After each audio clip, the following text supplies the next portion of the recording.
This morning in Living Healthy, we've been stuck at home for quite some time now, protecting our physical health. But how about our mental health? May is Mental Health Awareness Month, so here to help is optimization specialist Diamandis Lingos. Good morning.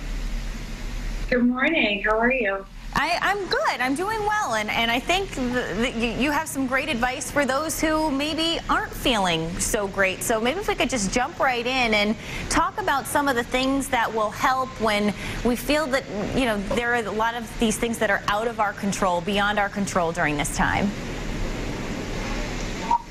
So really right now, thinking about what we can do to think about what's in our control. How do we change our mindset from not thinking globally, but thinking locally? You know, really coming back to, we can't think about what's going on in the state, but like we can really focus on what's going on in our home and our response to external stressors around us in our home. So creating those boundaries like internally as opposed to responding externally. So do you have an example that you can give us of how we should respond properly? Really shifting our situation, the home life. So, you know, now that we're all stuck together in home, so how do we show appreciation for each other?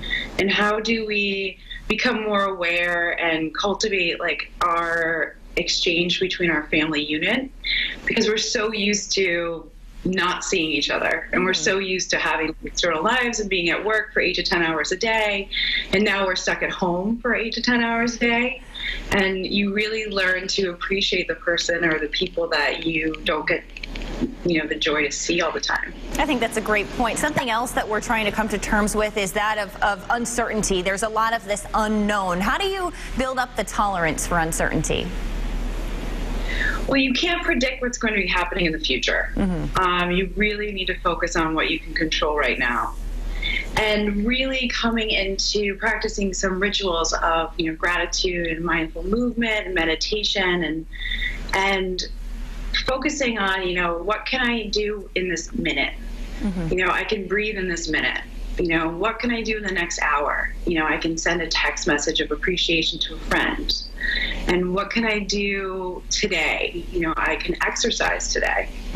And then, you know, what can I do this week? You know, I can read a book this week. Instead of taking it all on, we really just focus on segments of time. Yeah, you talk about taking a lot of things on, and I think a lot of people are taking on now maybe a lot of housework, extra chores. There's this pressure to be overly productive. Is that okay? Is that harmful in some cases?